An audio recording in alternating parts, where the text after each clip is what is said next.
Olá, seja muito bem-vindo, bem-vinda ao Visão Parlamentar. A ideia aqui, gente, é mostrar o que pensam e também o que fazem os deputados estaduais mineiros.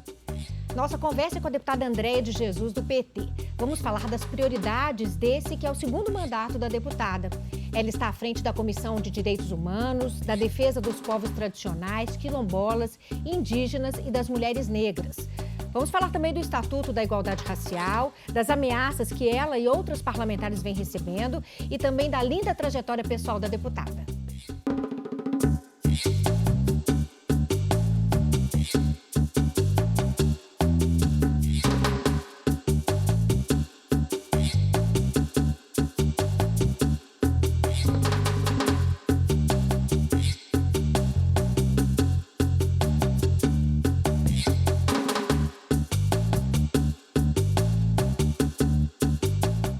Deputada, muito prazer recebê-la. Prazer, minha xará. Xará. A senhora participou aqui em 2022, né? Era online ainda, a gente estava no telão ainda por causa da pandemia, mas é bom tê-la pessoalmente. Obrigada. Olha só, deputada, estamos indo para o segundo ano do segundo mandato, né? Qual que é a avaliação que a senhora faz desse trabalho? A experiência de trabalhar na gabinetona, né? Que é um mandato comum a várias outras pessoas. Como é que é isso? E isso tem dado certo? Pois é, segundo ano já do segundo mandato, né? Passa rápido. O primeiro mandato foi muito desafiador para a gente, né? Esse período da pandemia, tivemos que adaptar, continuar com o trabalho de forma remota. As demandas foram muito maiores e para encaminhar também. Eu acho que a gente chega agora no segundo mandato mais preparados, né? Mais preparada com a equipe, mais preparado também para lidar com a casa, porque a gente descobriu outros acessos, né? Hoje a gente tem um sistema que na casa facilita muito propor o projeto de lei, encaminhar, poder acompanhar pelo sistema. Mas também nós temos hoje um público que acompanha um pouco mais a política, né? Então as redes sociais ajudam, então as pessoas sugerem coisa pelas redes sociais, acompanham a atuação do parlamentar, eles corrigem até texto que a gente escreve, não, você não estava nessa comunidade, a comunidade é tal. Ah, que legal. Então assim, tem uma participação maior das pessoas, eu acho que isso também é uma herança da gabinetona, né? Assim, garantir, radicalizar com a democracia, convidar as pessoas para construir junto o mandato. A senhora deu uma entrevista, a deputada deu uma entrevista em 2019 para a revista Marie Claire, chiquérrima, deputada. Nossa, você lembra disso? Pois surpreendeu a gente. Pois é, que legal, né? E nessa entrevista, você acabou falando assim, você estava iniciando o mandato, aí você chegou a falar de uma certa solidão de estar aqui nesse espaço parlamentar como mulher negra, né? Apesar que a gente tem outras deputadas negras também, mas as mulheres são minorias. Você falou desse sentimento. Isso ainda persiste? Ou esse espaço já foi rompido? O racismo ele é estrutural, né? Então, as consequências do racismo, ela permanece, né? Nós temos estruturas que dificultam a participação dos negros. Então, nós, embora com mais mulheres negras, são minoria. E trazer debates de uma minoria para um espaço institucionalizado é muito desafiador. Então, nós estamos aqui com o desafio de trazer o Estatuto da Igualdade Racial e debater isso em todas as comissões. É um desafio, porque acha que não é assunto só de mulher, não é assunto só de direitos humanos, não é assunto só da educação. E tentar integrar o debate e demonstrar que nós temos uma população historicamente não teve acesso, não teve oportunidade e por isso morre cedo, por isso não tem emprego, por isso tem os menores salários. Isso sim, é sufocante e desafiador. Então, por isso, o ambiente ainda é um ambiente que desafia a gente. Desafia trazer os debates de uma ex-empregada doméstica, de uma mãe solo. É desafiador falar. Quando eu sou filha de pais analfabetos, eu não tinha quem me ensinasse a fazer para casa. Sim. Então, assim, a gente ainda está num processo de aprender a viver numa sociedade que insiste em nos invisibilizar, né? Mas esse caminho que vocês estão trilhando aqui, a senhora principalmente, é muito importante para todas as mulheres, né? para toda a sociedade. Então, vamos falar um pouquinho do Estatuto da Igualdade Racial.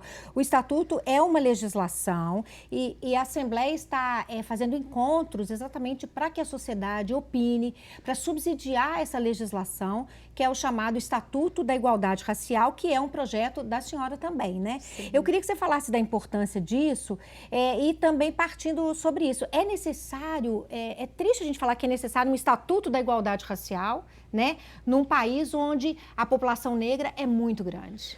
Exatamente. Nem precisaria, nós né? Somos é uma maioria, pena. mas precisamos disputar o orçamento, precisamos disputar os programas e a gente precisa de programas específicos para superar a desigualdade racial. Nós não estamos falando só de pobreza, né? Nós estamos falando de pobreza, consequência do racismo e da escravidão. Então, o estatuto, o desejo de ter um estatuto a nível estadual, ele nasce por perceber, inclusive, que o estado de Minas Gerais é também de um país, né? Inclusive, é maior do que muitos países da Europa.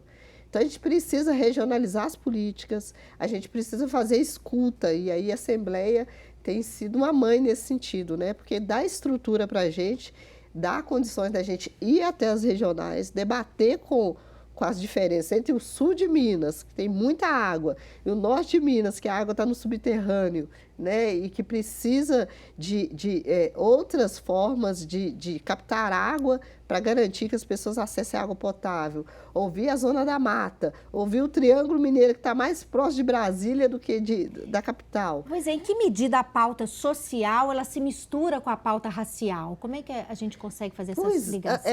Nós estamos falando isso, assim, o povo negro ainda saiu da senzala e não teve nenhum acesso à inserção social. E aí a gente fala, tirar os negros, enquanto eles estavam trabalhando de graça, estava dentro da senzala. Depois, quando veio a carteira de trabalho, trouxeram os europeus. Então, a gente não tem carteira assinada. Trabalhei a vida toda como diarista. Então, se não tem direitos trabalhistas, chega na fase adulta, já começou a trabalhar na infância. Assim, minha mãe começou a trabalhar com 8 anos. Eu comecei a trabalhar aos 12 anos, trabalhando como diarista. Então, começa a trabalhar na infância. Então, o que é o Estatuto da Criança e Adolescente para quem é negro? E nós estamos falando de trabalhos formais, ainda tem o tráfico que acaba sequestrando as nossas crianças muito cedo, por falta de outras oportunidades, por falta de creche. Então, estou falando, falta creche? Falta para todo mundo. Mas o impacto nas famílias mais vulneráveis, como as famílias negras, estão morando em favelas, estão morando nas ocupações, estão morando nos quilombos, são territórios onde a política pública não chegou luz, não chegou água. Então, não tem creche, as mães precisam sair para trabalhar, as crianças ficam sozinhas, ou cuidadas por outras crianças, ou cuidadas pelo vizinho. Então, a questão racial, você combater o racismo estrutural, ele também é uma forma de melhorar o acesso das pessoas, a fazer com que as pessoas tenham capacidade de usufruir de serviços novos, de usufruir de uma qualidade de vida melhor, né? Dá condições para a gente entrar no orçamento, para a gente ser visto. Quando a gente discute o estatuto, a gente demonstra que existe uma população que nem sequer é vista no orçamento. Quando você fala assim, vamos construir escola, tá, mas aí você constrói escola no centro das cidades, aonde a dificuldade da criança de chegar é muito maior quando essa criança é negra, que está vivendo em lugares onde nem sequer houve legalização.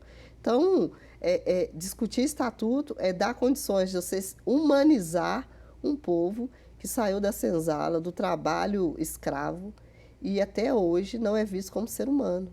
Então, nós estamos humanizando, demonstrando que somos humanos, para a gente alcançar a igualdade e, com isso, alcançar oportunidades que hoje é natural para qualquer um, que é acessar a creche, acessar a escola, curso superior.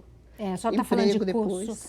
Só está falando de curso superior, a deputada foi a primeira da família a se formar, formou em direito, através do sistema de cotas. Eu tenho uns dados aqui que são até, a gente pode falar sobre isso um pouquinho, que são positivos, né? Que a cota de alunos negros e pardos saltou de 41% na rede federal para 52%, dados de 2020. Aumentou também o número de negros nas universidades em 10 anos. A educação é a solução? Sem dúvida, né? Isso impacta direto na vida das pessoas, né? Você acessa informação, você também está mais preparado para o mercado de trabalho, mas mais preparado para a vida, né? Ter feito direito hoje é muito mais difícil alguém me passar para trás, né? Eu consigo ler o boleto do cartão de crédito, né? Saber quando você está sendo lesado, saber buscar seus direitos. E é isso, oportunidade de trabalho, renda, que é o que o nosso povo precisa. Em que medida a cota te ajudou? Qual foi o peso da cota e o peso da sua força de vontade de fazer uma faculdade? Não tinha chance nenhuma de eu ter feito faculdade se não fosse sem pelas a cota. cotas. Primeiro, porque o programa de cotas, o ProUni e outros programas, ele incentiva você a fazer inscrição.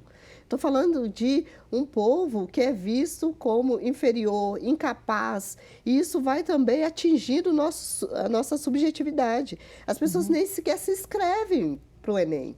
Então, assim, com as cotas, com a reserva de vaga, você incentiva os jovens, incentiva as mulheres. Estou falando de jovem porque eu entrei na faculdade com 30 anos. Incentiva o povo negro a se inscrever. E depois, a garantia de vaga é fundamental para que, principalmente, quem vem de escola pública tenha garantido uma cadeira, porque hoje as universidades, principalmente as públicas, quem consegue vaga lá é quem veio das escolas privadas, né? Estão mais preparados. A gente vê muito a Comissão de Educação, né? Eu vejo muito a deputada Lohana falando disso, dessa questão de você também conseguir manter esses jovens na faculdade. Quais são os empecilhos, os desafios de, além de se você entrar pelo regime de cotas, você se manter até o final do curso? O maior desafio é a renda, né? Emprego, renda. Condições objetivas, né, se manter. Muitos cursos você precisa deixar o trabalho para estudar. Então, hoje, as cotas, a gente não conseguiu garantir 20% de cota no curso de medicina. Porque é o curso que você tem que ficar o dia todo estudando. Isso significa deixar o trabalho. Então, se não houver bolsa permanência, como hoje tem para os quilombolas, e alguns alunos negros, né, que entram no bolo dos que mais vulneráveis, era impossível fazer o curso. Mas, ainda assim, a bolsa permanência é um valor pequeno para quem está fazendo curso de medicina, que exige muito mais. Mas os outros cursos é fundamental ainda garantir o translado. Nós estamos falando dos quilombolas que estão em regiões muito remotas do estado. A gente fala de transporte público, mas tem aqui menos de 20 cidades tem transporte público em Minas Gerais. Em 853 municípios, a maioria pega carro de boi para chegar na escola. E você imagina na faculdade, né? Ela tem que deixar o território, muitas vezes ir para outra cidade, e então precisa de apoio estudantil, república, lugar para viver, para conseguir estudar. Esse grupo de pessoas, os quilombolas, eles se sentem representados pela deputada Andréia de Jesus? A senhora sente isso?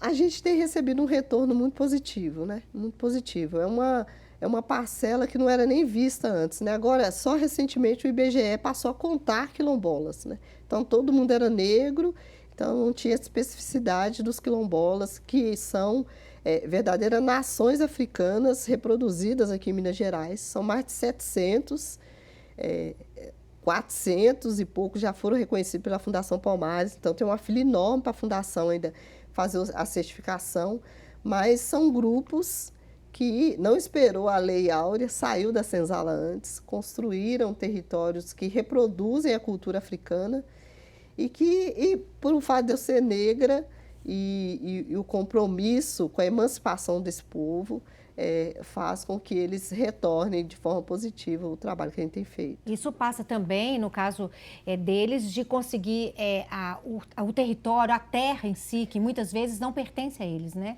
Isso é uma batalha. Sim, é uma batalha. Minas Gerais, o conflito fundiário é o que mais mata defensores de direitos humanos. E os quilombolas são defensores de direitos humanos. Defendem a cultura, defendem a história, defendem a memória e defendem seus territórios.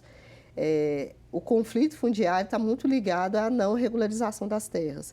No caso dos quilombolas é a titulação, que a titulação é coletiva. Então, o título não vai para uma pessoa, mas vai para o quilombo, para o coletivo. Isso é muito lento, isso é responsabilidade do INCRA, mas, de fato, em Minas Gerais, a gente não tem quilombo titulado. É uma batalha. Deputada, a senhora é presidente da Comissão de Direitos Humanos. Eu tenho alguns assuntos aqui, não dá para a gente falar tudo, que são as pautas da Comissão de Direitos Humanos esse semestre. Uma delas foi uma audiência pública sobre um novo sistema socioeducativo em Minas. A previsão da construção de 2 centros em Betim. E essa construção em regime de PPP, que são as parcerias público-privadas, que tem a participação da iniciativa privada na administração desses centros. Há muitas críticas. Eu queria que a senhora falasse um pouquinho da audiência. Conseguiu abarcar? Qual o resultado que a senhora falaria da audiência? Então, na audiência, todos que participaram demonstraram o quanto é negativo esse modelo. Nós conseguimos trazer trabalhadores do sistema, nós trouxemos pais, nós trouxemos jovens e também muitos pesquisadores da segurança pública nessa audiência, que inclusive foi provocada por eles. Eles trouxeram pesquisas de outros estados para denunciar esse absurdo. Nós estamos caminhando para a privatização da segurança pública, e aí o socioeducativo é um deles. O socioeducativo deveria ser uma escola onde esse jovem, apreendido, fosse para esse ambiente para se reintegrar, para voltar para a sociedade, acesso, às vezes, à educação que não tem fora, alimentação, mas o contrário, está cada vez mais se tornando uma prisão. E o pior de tudo agora é esse modelo PPP, que é entregar para a iniciativa privada, como o presídio que tem lá em Neves, em que o controle fica na mão de uma sociedade privada. O controle do Estado é muito menor. Você a senhora não vê nada de positivo nesse sistema em que a iniciativa privada acaba trazendo também expertise de administração? Não, o Estado, a iniciativa privada não tem expertise em gestão pública. Quem tem expertise em gestão pública é quem estudou na Fundação João Pinheiro, quem fez concurso público, como a maioria aqui da Assembleia Legislativa. Agora, a iniciativa privada recruta pessoas para trabalhar sem nenhuma formação. Se essas pessoas se incomodam, são trocadas. Se elas adoecem, são trocadas. Não tem nenhum compromisso com esses trabalhadores. E nós estamos falando do socioeducativo, lá tem professores, tem psicólogos, tem assistente social. O papel ali é de cuidar das nossas crianças. A iniciativa privada trabalha com lucro. A senhora acha que na cabeça do empresário, quanto mais infrator tiver lá, melhor, quanto mais preso, melhor, porque aí ele lucra mais. Lucra mais. E não solta, né? Cria impedimentos para soltar. Porque quanto mais números, mais ele ganha. E o pior, eu tenho medo, porque em outros estados já aconteceu, de às vezes ganhar a licitação, começar um trabalho e abandonar. Sim. Que é muito pior, que aí deixa o trabalho precarizado. Sim. O Estado, no mundo, é o melhor gestor daquilo que é público.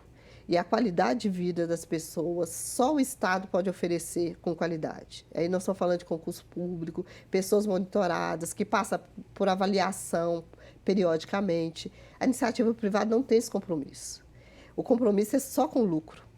E nós estamos falando de vidas, inclusive, que são interrompidas por falta de oportunidade. Nós vemos um jovem no socioeducativo que nunca passou num dentista, que nunca teve acesso, que estava passando fome em casa, que muitas vezes a infração é entrar no supermercado e roubar uma bandeja de iogurte.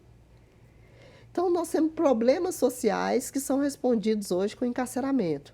E o encarceramento sempre foi lucrativo, nós sabemos, milhões vai para alimentação, e alimentação péssima no sistema prisional.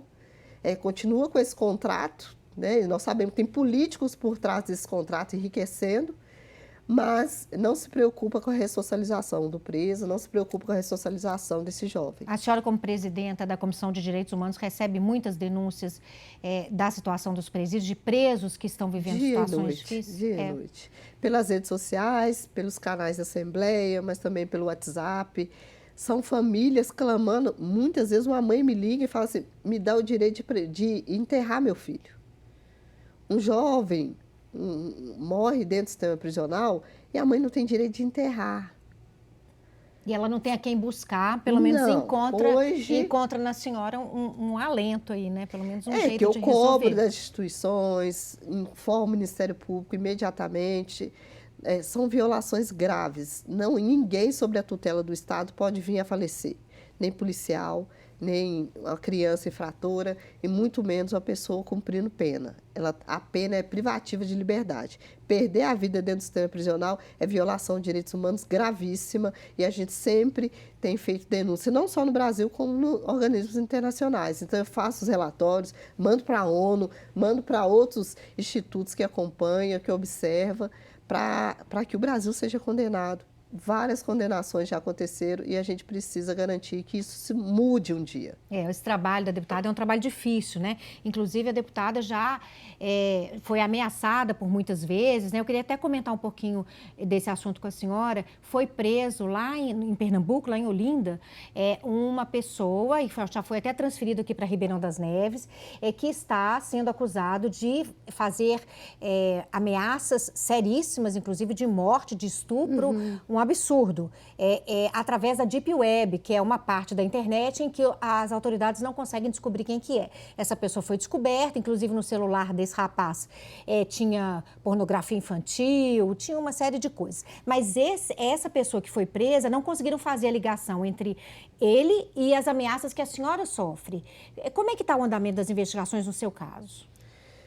Pois primeiro assim, parabenizar tanto o Ministério Público, a Polícia Federal e os demais órgãos envolvidos, porque foi uma resposta positiva e rápida, né? Sim. Entre a denúncia que as deputadas fizeram e essa resposta. Mas, de fato, não houve ligação, não tem ligação direta com as ameaças que eu sofri há 2 anos atrás. Então, só para a gente falar, Beatriz Cerqueira, Lohana e Bela Gonçalves. Essas, o Ministério Público e a polícia conseguiram fazer a ligação. Sim, que as ameaças, essa pessoa que foi presa, há indício, então, de que foi ela que fez as ameaças e que sozinha tem feito isso. Mas as ameaças que eu sofri há 2 anos atrás, elas também estão muito ligadas à atuação da Comissão de Direitos Humanos. Sim, eu imaginei. Então, desde que eu denunciei também a Operação Policial de Varginha, das pessoas que estavam sendo investigadas, 20 delas foram executadas numa única operação. As ameaças se intensificaram, inclusive ameaças de morte. A senhora também recebeu uma carta com símbolo nazista, ofensas racistas? Sim, as ameaças continuam chegando. Essas de estupro coletivo também chegou, chega por e-mail, ligações, a pessoa liga no gabinete, assessores atendem, chega por e-mail, chega por carta, chega também pelas redes sociais. Essa é a que mais recebe xingamento, ofensa, injúria. Tanto é que hoje a gente tem 42 inquéritos em andamento desses casos de injúria. Já os casos de ameaça de morte, nenhum dos dois avançaram. É por isso que eu acho importante a gente mostrar o trabalho da senhora, o trabalho das parlamentares, para mostrar para essas pessoas que há um trabalho todo atrás, há um trabalho importante de melhorar a vida das pessoas, enfim. Se essas pessoas conhecessem um pouco quem é a deputada Andréia de Jesus, acho que pensariam 2 vezes antes de fazer uma ameaça, né? Sim. Nós estamos numa disputa de narrativa, né? O direito humano ele já foi muito atacado nos últimos anos, né? E continua com esse pensamento de que direito humano defende bandido e que não preocupa com o cidadão de bem. Nós estamos falando de direitos humanos, direito à água, direito ao meio ambiente, direito do povo do Rio Grande do Sul hoje de voltar para suas casas, direito da gente reconstruir sonhos, da gente ver nossos filhos crescer com segurança. Direito humano é as mulheres poderem andar na rua com segurança, não serem atacadas, não serem violentadas. Direito humano é você poder brincar com seus cachorros. Vale para tudo, né? Olha só, deputada, eu vou mostrar aqui uma página. A gente fez um print da sua página, do seu canal no YouTube.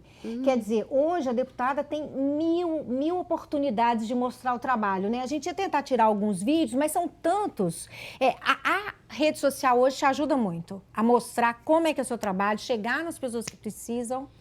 As redes sociais, ela foi a ferramenta que me ajudou a eleger em 2018. Assim, eu não tive um centavo para investir em campanha.